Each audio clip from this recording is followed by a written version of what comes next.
আজ থেকে প্রায় অনেক অনেক বছর আগের কথা।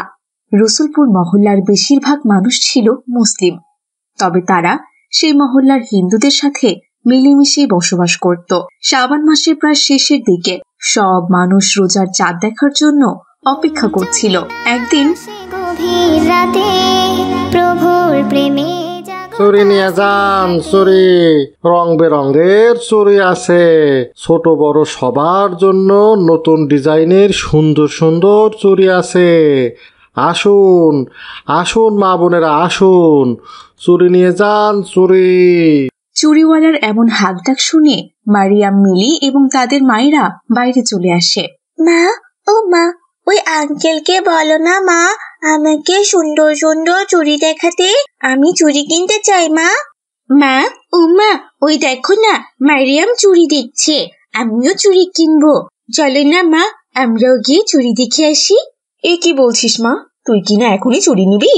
এখন তো মাত্র শাবান মাস চলছে, রমজান মাস শুরু হতে এখনো অনেক দেরি আছে। এত আগে চুড়ি কিনে কি করবি বলতো? ঘুরে ফিরে তো ঈদের আগে আবারও চুড়ি কেনার জন্য বায়নাই ধরবি। না না না, আমি ঈদের আগে মার্কেট করবো ঠিকই, কিন্তু তোমার কাছে আর চুড়ি কিনে চাইবো না। দয়া করে তুমি আজই আমাকে চুড়ি কিনে দাও না মা। আমার হয়েছে যত জ্বালা, তোকে নিয়ে আমি আর পারি না। যেটাই দেখিস সেটাই কিনতে চাস। এই যে চুড়িওয়ালা ভাই, চুড়িগুলো একটু দেখান তো। মারিয়াম, তুমি কোন চুড়ি নিবে? এই সবুজ রঙের চুড়িগুলো আমার খুব পছন্দ হয়েছে, আমি এই চুড়িগুলোই নিব। সবুজ চুড়িগুলো খুব সুন্দর, তবে আমার লাল চুড়িগুলো বেশ পছন্দ হয়েছে মা। তুমি আমাকে এই লাল চুড়িগুলো কিনে দাও তো। তা বলছি 2 ডজন চুড়ি কত করে রাখবেন ভাই? বেশি না আপা, মাত্র 60 টাকা। কি বলছেন ভাই, বাচ্চাদের চুড়ির কিনা এত দাম? 50 টাকা রাখুন না। না আপা, 50 টাকা রাখা যাইব না। চুরি বিক্রি করে কয় টাকায় বা লাভ হয় বলেন? 60 টাকার নিচে কোনোভাবে দেওয়া যাইব না। মা, ও মা, দাও না আঙ্কেলকে 60 টাকা দাও না।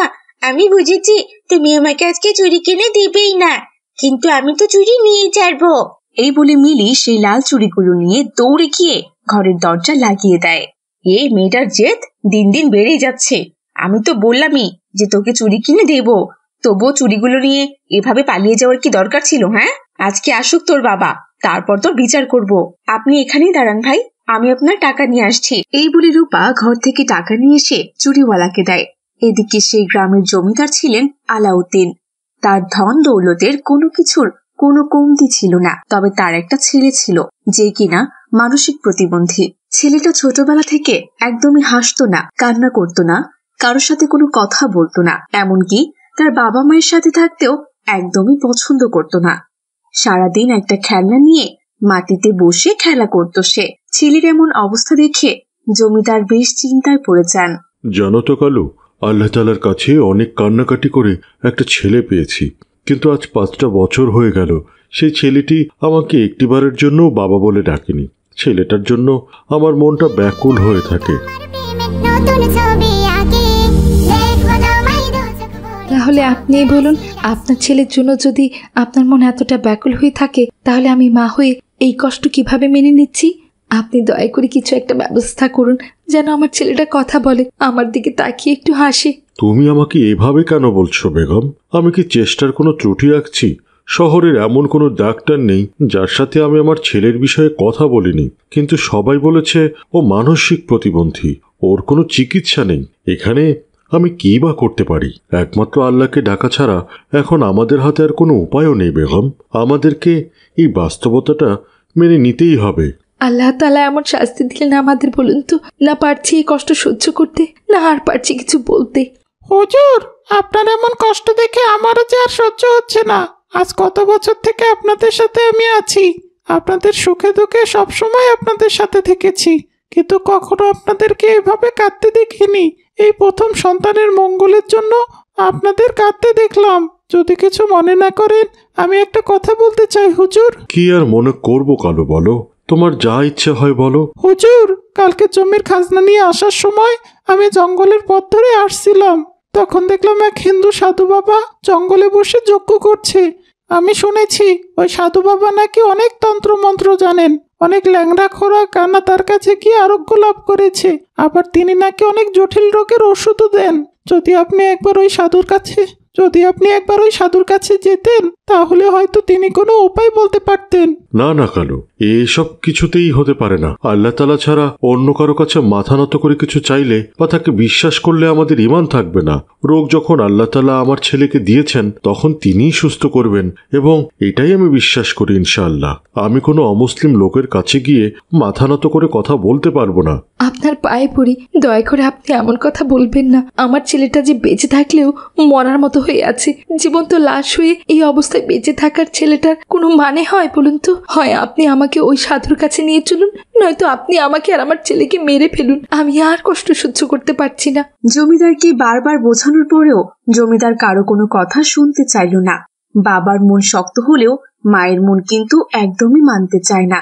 স্ত্রীর এমন কান্নাকাটি দেখে জমিদার আর সহ্য করতে না পেরে বলে, ঠিক আছে বেগম, তবে চলো।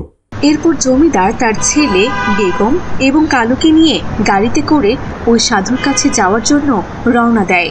যেতে যেতে রাত হয়ে যায়। অবশেষে তারা সেই সাধুর কাছে পৌঁছায়। তারা সাধুর কুঠিরে আসতে সাধু বলে, কালো জাদু করেছে তোর ছেলেকে, কালো জাদু করেছে, ওর অমঙ্গল ওর দিকে ধেয়ে আসছে। সাধুর এমন কথা শুনে সুফিয়া সাধুর পায়ে পড়ে। আপনার পায়ে পড়ে সাধু বাবা, দয়া করে আপনি বলুন কে আমার ছেলেকে কালো জাদু করেছে।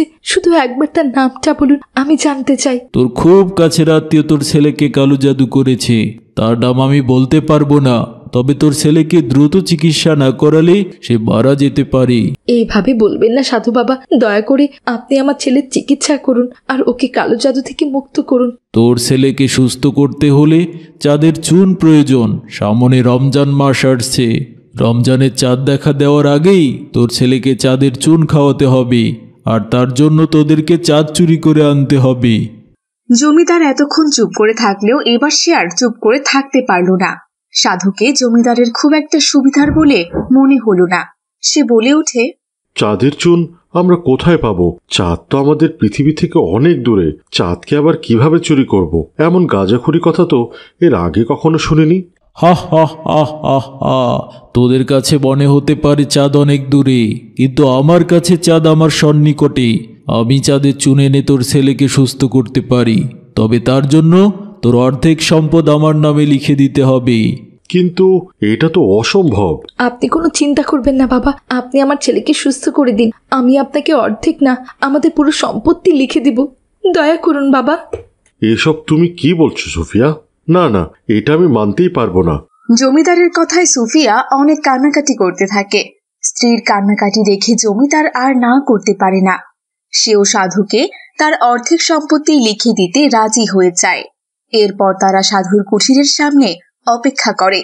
সাধু দরজা বন্ধ করে আগুনের সামনে চাঁদের একটা ছবি রেখে তন্ত্রমন্ত্র বলতে থাকে। তখনই আকাশের চাঁদ খুব ছোট হয়ে যায়, আর আকাশ থেকে চাঁদ অদৃশ্য হয়ে সেই চাঁদের ছবিতে এসে উপস্থিত হয়। তখন সাধু সেই ছোট্ট চাঁদটা একটা পুটলিতে ভরে সুফিয়াকে দেন। এই নে ধর চাঁদের চুন, এই চাঁদের চুন তুই বাড়িতে নিয়ে গিয়ে তোর ছেলেকে খাওয়াবি, তাহলেই তোর ছেলে সুস্থ হয়ে যাবে। এবার আমাকে তোর অর্ধেক সম্পত্তি লিখে দে। নিশ্চয়ই দেব, তবে আজ নয়, আমার ছেলে সুস্থ হওয়ার পরে আমি আপনাকে আমার সম্পত্তির অর্ধেক লিখে দেব। সে নিয়ে আপনাকে কোনো কিছু চিন্তা করতে হবে না। না না, সম্পত্তি আজই লিখে দিতে হবে। বললাম না, আজ নয়, আমার ছেলে সুস্থ হলে তবেই পাবেন। এই বলে জমিদার তার স্ত্রী ও সন্তান নিয়ে বাড়িতে ফিরে আসেন। এরপর সাধুর কথা মতো সুফিয়া তার ছেলেকে চাঁদের চুন খাওয়ানোর জন্য ছোট্ট চাঁদটি বের করতে যায়। তারপর সে দেখে সেটা একটা খেলনা প্লাস্টিকের চাঁদ। হায় আল্লাহ, এটা কি? এটা তো একটা খেলনা প্লাস্টিকের চাঁদ। তাহলে ওইটা ওই সাধু বাবার ধোঁকা ছিল, আমাদের সম্পত্তি হাতিয়ে নেওয়ার কৌশল। এখন আমি আমার ছেলেকে সুস্থ করব কি করে? সুফিয়া একথা বলতে সেখানে জমিদারের ছোট্ট ভাই আলামিন আসে। আলামিন বিদেশ থেকে MBBS করে এসেছে। সে সুফিয়াকে জিজ্ঞেস করলে সুফিয়া সব কথা তাকে খুলে বলে। আরে ভাইয়া ভাবি, তোমরা তো আল্লাহর সাথে শিরক করছো, তোমাদের তো ঈমানই নষ্ট হয়ে গেছে। তোমাদের ছেলের কোনো মানসিক সমস্যা হয়নি, এটা হচ্ছে ওর আচরণগত সমস্যা, যেটাকে বলা হয় অটিজম। তোমরা যদি ডাক্তারি পড়াশোনা করতে তাহলে ঠিকই বুঝতে পারতে। আমি ইয়াসিনকে বিদেশে নিয়ে যাব। ওর উন্নত মানের চিকিৎসার প্রয়োজন, যেটা একমাত্র বিদেশেই সম্ভব। এরপর আলামিন ইয়াসিনকে চিকিৎসার জন্য বিদেশে নিয়ে যায়। দীর্ঘদিন চিকিৎসার পর আল্লাহ তাআলার অশেষ রহমতে জমিদারের পুত্র ইয়াসিন সুস্থ হয়ে ওঠে। এখন সে আধো আধো কথা বলতেও শিখে গেছে। এরপর জমিদার ওই হিন্দু সাধুকে শাস্তি হিসেবে হাত পা বেঁধে কারাগারে বন্দি করে রাখে, আর নিজের করা ভুলের জন্য আল্লাহ তাআলার কাছে ক্ষমা চেয়ে নেয়। ভোর হলো তোর খোলো খুকুমনি ওঠরে, ওই ডাকে জুই শাখে ফুল খুকি ছোটরে, খুলি হাল তুলি পাল ওই তরি চললো, এইবার খুকু চোখ খুললো। কি রে জান্নাতুল, তুই তো দেখছি ভালোই পড়াশোনা করছিস। এত পড়াশোনা করলে তো কদিনের মধ্যেই তুই পাগলি হয়ে যাবি। চল চল এখন একটু খেলতে যাই। এসব তুই কি বলছিস রে মিলি? আর মাত্র 1 সপ্তাহ পর আমাদের স্কুলে বার্ষিক পরীক্ষা, আর তুই এই সময় আছিস খেলা নিয়ে। তাছাড়া এখন তো সকাল, এই সময় খেলতে গেলে মা আমাকে খুব মারবে রে। তুই বিকেলবেলা মাঠে আসিস, তখন আমরা খেলবো কেমন? বিকেলবেলা তো মাঠে সবাই থাকবে, তখন আর তুই এসে কি করবি বলতো? তখন আমি ওদের সাথে খেলতে পারবো। এখন সবাই নিজেদের বাড়িতে ব্যস্ত আছে, তাই আমি তোকে ডাকতে এলাম। এখন যদি তুই না যেতে পারিস, বিকেলে খেলতে এসে তোর কোনো কাজ নেই, ঠিক আছে? এভাবে কেন বলছিস মিলি? আমি তো তোকে একবারও বলিনি যে আমি খেলবো না। আমি শুধু বলেছি আমি বিকেলে খেলবো, কারণ এখন খেলতে গেলে আমার মা খুব বকবে। যাই হোক, বাদ দে খেলার কথা। তুই কি সিলেবাসের সব পড়া কমপ্লিট করেছিস? সেটা আবার জিজ্ঞেস করার কি আছে? আমি তো তোদের আগেই কমপ্লিট করেছি, আর এজন্যই তো এখন আমি খেলতে বেরিয়েছি, দেখতে পাচ্ছিস না? সে কি রে মিলি, এত বড় সিলেবাস কিনা তুই এত তাড়াতাড়ি কমপ্লিট করে ফেললি? এইদিকে আমার তো এখনো ঠিকমতো বাংলা সিলেবাস কমপ্লিটই হয়নি। তোর কি করে কমপ্লিট হবে বলতো? তোর কি আর আমার মতো এত বুদ্ধি আছে? আমি অনেক কৌশলে পড়ি, বুঝেছিস? তাই আমার পড়া খুব দ্রুত শেষ হয়ে যায়। যত সব জ্বালার কথা। তুই এখানে আসলি তুই শুধু পড়ালেখা নিয়েই কথা বলিস, কোথায় একটু খেলাধুলার কথা বলবি তা না। ঠিক আছে, তুই পড় বেশি করে। আমি গেলাম। এই বলে মিলি সেখান থেকে চলে যায়, আর জান্নাতুল আবারও পড়তে থাকে। বিকেলবেলা জান্নাতুল মাঠে গিয়ে দেখে সাইম আর মিলি ব্যাডমিন্টন খেলছে। মিলি, এই দেখ আমি চলে এসেছি। তোদের মধ্যে কেউ হাঁপিয়ে গেলে আমি খেলবো, ঠিক আছে? আমাকে কিন্তু ব্যাটটা দিস খেলার জন্য। এতক্ষণে চলে এসে একদম উদ্ধার করেছে। এখন তো সাইম আছে আমার সাথে খেলার জন্য, তোকে আর আমার কোনো দরকার নেই। তুই বাড়িতে যা, বাড়িতে গিয়ে বেশি বেশি করে পড়া গিলতে থাক। যত সব আজাইরা, ব্যাট নেই আবার এসেছে ব্যাডমিন্টন খেলতে। আহা মিলি, তুই জান্নাতুলকে এইভাবে কেন বলছিস? ও যখন খেলতে চাইছে ওকে একটু দে না ব্যাটটা, তুই তো অনেক খেললি। তোর যদি জান্নাতুলের উপর অতই দরদ হয়ে থাকে না সাইম, তাহলে তুই তোর ব্যাটটা দিয়ে দে, বুঝেছিস? আমি কিছুতেই আমার ব্যাটটা দিব না। থাক সাইম, তোদেরকে আর ব্যাট দিতে হবে না, তোরা খেলা কর। আসরের আজান পড়েছে, আমি যাই, বাড়িতে গিয়ে নামাজ পড়বো। এই বলে জান্নাতুল সেখান থেকে চলে যায়। এইটা তুই কি করলি মিলি? জান্নাতুলকে তোর ব্যাটটা দিলে কি হতো বলতো? সামনে পরীক্ষা, এখন তুই যদি একটু খেলতে দিতি তাহলে পরীক্ষার সময় আমরা সবাই ওর কাছ থেকে একটু সাহায্য নিতে পারতাম। এখন যদি পরীক্ষা ও না দেখায় আমাদের। ওর কাছ থেকে সাহায্য নেওয়ার আমার কোনো দরকার নেই সাইম। আমি এবার পুরো সিলেবাস কমপ্লিট করেছি, বুঝেছিস তো? দেখবি এবার আমি পরীক্ষায় গোল্ডেন A+ পাবো। আর ওই জান্নাতুলকে ভালো রেজাল্ট করে আমি দেখিয়ে দেব, বুঝেছিস? তোর কথা শুনে আমার খুব হাসি পাচ্ছে মিলি। সত্যি তুই কি সিলেবাস কমপ্লিট করেছিস, নাকি এখনো পড়তেই বসিসনি? কেন রে, আমার কথা বুঝি তোর বিশ্বাস হচ্ছে না, তাই না? কি করে বিশ্বাস হবে বলতো? যে কিনা জীবনে ঠিকমতো কোনো ক্লাসের পড়াই দিতে পারে না, সে কিনা এবার গোল্ডেন A+ পাবে? হাসবো না কান্না করবো বল? হেসে নে, যত খুশি হেসে নে। পরীক্ষার হলে যখন বলবি মিলি আমাকে একটু তোর খাতাটা দেখা, তখন দেখবো তোর এই ভিলেন মার্কা হাসি কোথায় যায়, বুঝেছিস? তুই আমাকে বলে পরীক্ষার খাতা দেখাবি? আমি কি আজ পর্যন্ত তোর কাছে কোনোদিন কোনো সাহায্য নিয়েছি? তোর খাতা দেখে লিখলে তো আমিও ফেল করব। জান্নাতুল খুব ভালো স্টুডেন্ট, তাই ওর কাছ থেকে হেল্প নিয়ে অনেকবার লিখেছি। তোর সাহায্য আমার লাগবে না। তোর কাছ থেকে দেখে পরীক্ষা দিয়ে শেষে আমি 2টো বড় বড় গোল্লা পাই, আর আমার কোনো দরকার নেই। সাইমের এমন কথায় মিলি তো ভীষণ রেগে যায় আর বাড়িতে গিয়ে দরজা লাগিয়ে পড়তে বসে।